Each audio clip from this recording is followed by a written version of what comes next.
Yo gamers, what's up? It's your boy Good12 back with another video. This video is going to replace the one I was going to do. I want to keep things positive, and well, people were requesting for this, and I'm sure people want to know what my thoughts are on Aventurine, among other things. So today we are going to talk about this character, why I think he's actually really good, and in fact, I actually think he competes with Fu Xuan. Okay, so here's the infographic that I whipped up. Currently we've got a very bright idea of mine by putting the legally distinct blocks up on screen. So everything else is official and are assumptions made by me. Wait one sec. Right. I don't know what his Eidolons do. I'm purely going off of information from the live stream. That being said, Aventurine is imaginary preservation unit, right? He again provides shields, kind of like Chapard, as they showed in the live stream, and his shields stack as they also showed, right? So you won't have to spam his skill that much, meaning he is very skill point positive, unlike other characters, and so this makes him at least as usable as Luocha. So if you're worried about skill point positivity, this will be a good character for that, as when built properly, he'll have a very tanky shield, or tanky enough, and will again just be giving you skill points based on however much speed you invest into him, right? As for the materials, you can see on screen there's a new preservation material that comes out next update that Helioverse has talked about via a new Silax, right? So you'll be able to farm that. For the boss materials, the weekly boss materials, it's going to be the bug that you do by unlocking the Ratio and Renmei quest. That was a few updates ago, back in 1.6, right? And then it's going to be the imaginary boss for that. Actually, let me pull that up. So it will be the imaginary boss, the same boss that is used by both Dan and Dr. Ratio, and then the in-game location for it. The in-game location for it is right here in the Artisan Commission on the Zanlofu, right? In case you want to take a look at that for the map, right? It's right here, and apparently you need to go unlock this area. Like always, you'll need 8 Tracks of Destiny, about 4 million credits, right? About 291 books, depending on what level you want to do and how many green and blue books you have. And as you can see, the materials are up there. As for the relics, you can, of course, pre-farm his relics, as he is a defensive-based unit, so you can pre-farm all of his defensive-based gear, and mostly because the new planars won't be helping him, just so you know. Unless, of course, you want to do a damage-focused build, right? This video is more focused on his defensive properties, as that's what most people ideally will be using him for. Although if you, of course, take one of the teams on the side, like the IPC team, you could, obviously, with the team buffers there, have him do damage as well, and his damage will be pretty solid.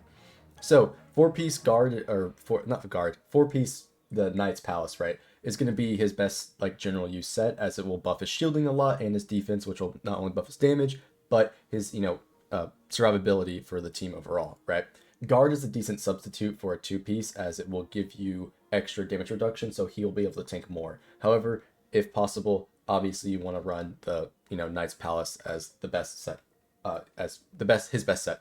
For the substats, you're going to be looking for either crit or defense, depending on again what build you're going for. Again, just all depends. For the boots, it will be sorry, I don't know why I'm missing it. For the boots, it's defense or speed, right? Again, speed will be recommended for if you want to have him keep up with the team for skill point generation. Otherwise, you can just go defense for stronger shields, as he doesn't really, care to do too much. And as long as you get hit, he'll be able to perform his follow-ups, for the various actions, right? So you don't even need to build speed if you don't want to, right?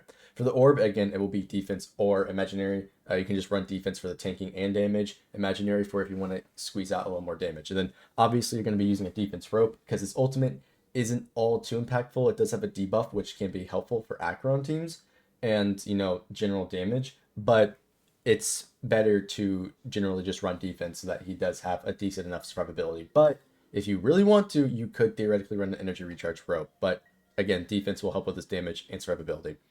I already said the substats, crit or defense. If you do effect res, that would be great. You want to get at least 50 effect res on him so that he is immune to all debuffs, as his shield gives a passive, defense boost or effect res boost to everybody. And so if you get 50% effect res, you'll be immune to debuffs as well. Fantastic on everyone, right? As for the teams, we go over here on the right for the teams. You can run a variety of teams. He works great in basically every team. Anywhere you can run Fu Xuan, you can run him as well, right? He'll, substitute for he'll sub in for some additional damage and provide additional supporting via his, debuff and all that.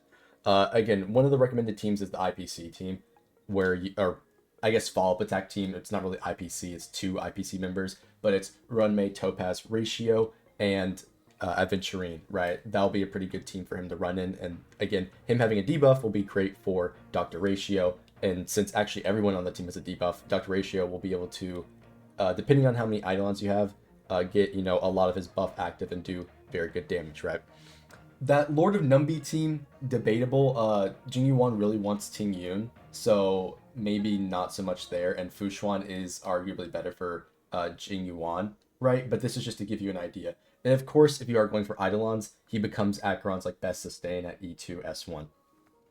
Moving on to weapons. For the weapons, you could easily use Moment of Victory or Trend the Universal Market. I didn't put it on here, but if you do want to put in with Acheron, another option you can use is Trend the Universal Market for, debuff application. But all your current defense light cones will be great. I do make a note, though, that this is me, the other defensive light cone, you could use over day 1 of my new life.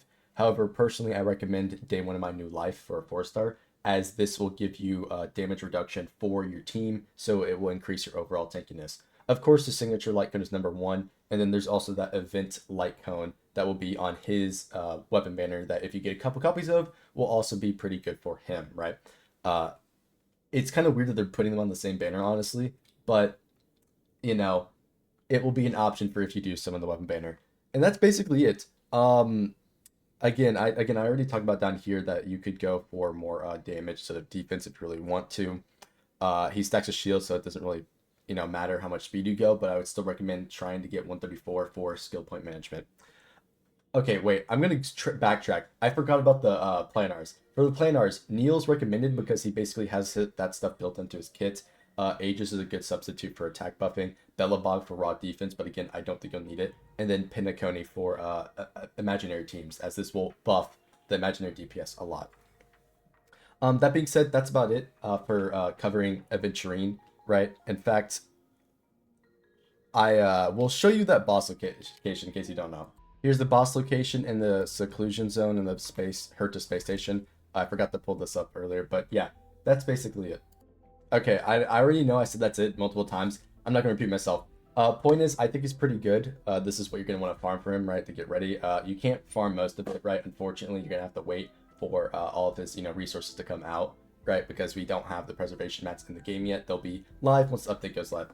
The only additional thing I can really say is that he is very powerful, giving, defense, damage, a debuff, and passive effect res, which is just good for blocking debuffs, in general. So, yeah, if you have any questions or want to know more, feel free to ask them down below. Check out my Twitch for, more if you want to talk about stuff. And yeah, see you later.